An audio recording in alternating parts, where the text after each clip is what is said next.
60 residente ang apektado ng sunog sa Quezon City kanina.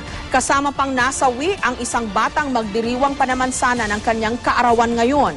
Iniimbestigahan pa ang sanhi ng sunog na ito pero ayon sa BFP, karamihan sa mga sunog sa Kamaynilaan sanhi ng faulty electrical wiring.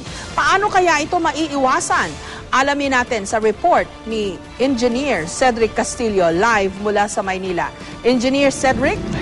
Yes, Jessica, bagaman Marso ang tinagurian na Fire Prevention Month ayon sa BFP-NCR ay buwan ng Abril ang nagtalaga ng pinakamaraming sunog sa lumipas na 2 taon. At noong 2012 nga, ang pinakakaraniwan daw na sanhi nito ay ang faulty electrical wiring.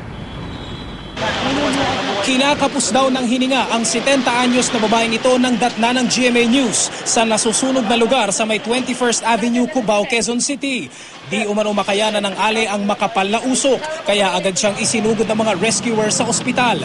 Mag-aalas 5 ng madaling araw nang simulang lamunin ng apoy ang hindi bababa sa may 30 bahay rito. Dahil sa napakaliit ng nag-iisang entrada roon, napilitan ng mga bumbero na umakyat sa mga bubong, mabugahan lang ng tubig ang mga nasusunog na bahay.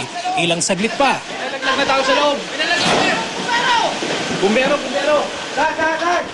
Isang bumbero ang nalaglag mula sa bubungan ng isang bahay matapos magkamali ng tapak sa isang polycarbonate na yero. Nailigtas naman ang bumbero.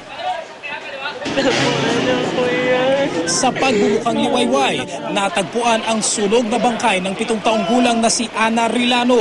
Ngayon pa naman ang kaarawan ng bata. Sabi niya, ma, hindi na lang po ako papasok. Kasi po, tulong po ako sa inyo.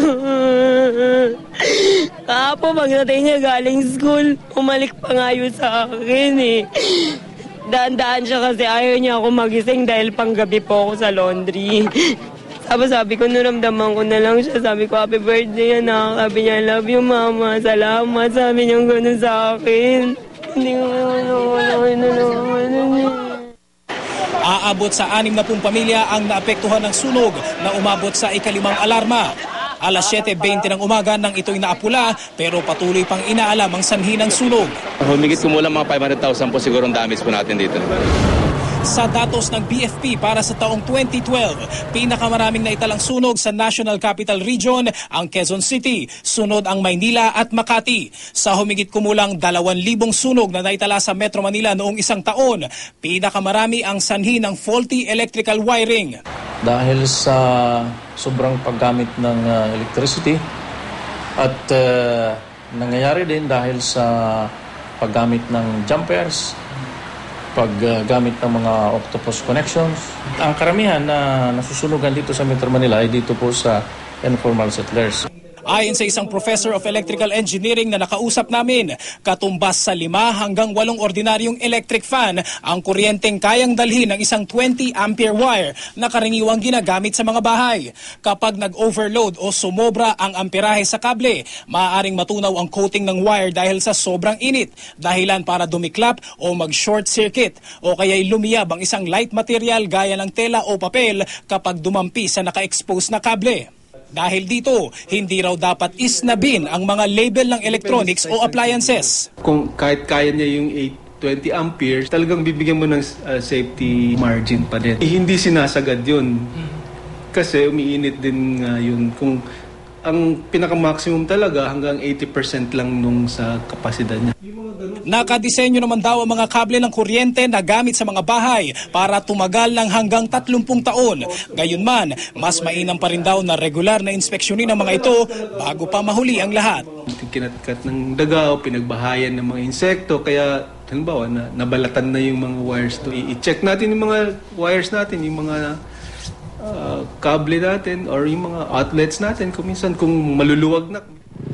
Jessica, kahit pa paano daw ay may good news pa rin naman ang Bureau of Fire Protection dahil noong January to February ng 2012 ay nagtalaga ng mahigit 6 na raang sunog dito sa Metro Manila. Kung ikukumpara raw ito dito sa 6 na raang mga sunog sa buong bansa. Kung ikukumpara ito sa same period ng January to February ngayong 2013 ay bumaba raw ito ng 50% sa 288 na kaso ng sunog, Jessica. Okay, dapat lang liwanagin ko siguro. Talagang inhinyero po itong si Cedric.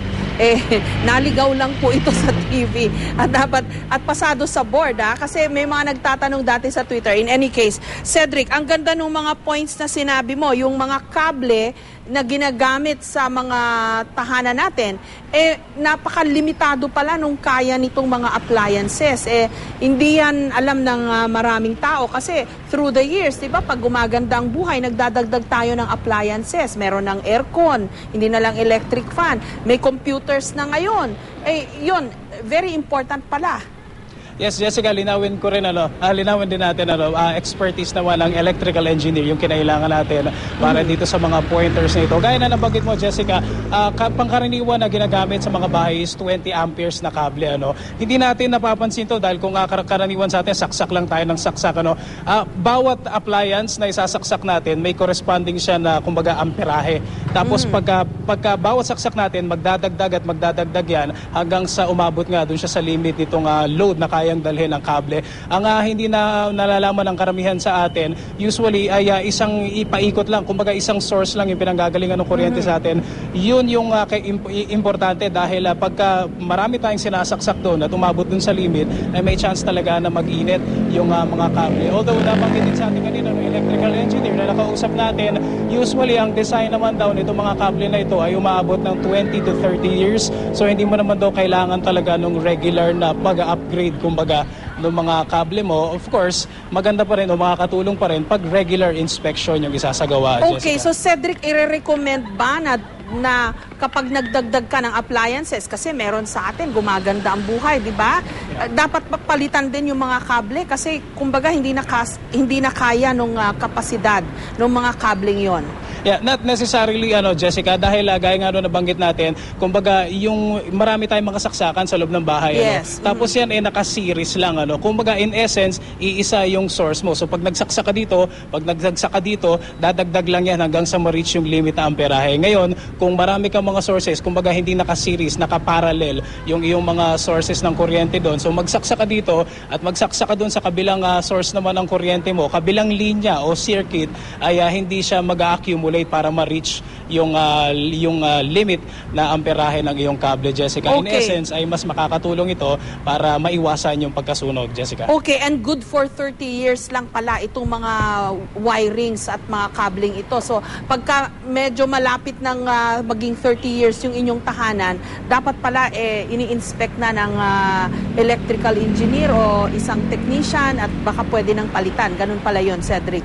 Tama, Jessica. Pagdating ng mga 30 years, talaga hindi daw maiiwasan na yung wear and tear, lalong-lalo na kapag expose sa weather o sa ibang elements itong ating mga kable. Although ang sinuggest nitong electrical engineer na nakausap natin, pagdating ng 20 years, siguro mas maganda i-check mo na kung kailangan mo na mag-upgrade kasi hindi natin maiiwasan. Meron tayong mga insekto, meron tayong mga daga, baka nangat-ngat na yung mga kable natin, Jessica. Nako, maraming salamat sa iyo, Cedric Castillo.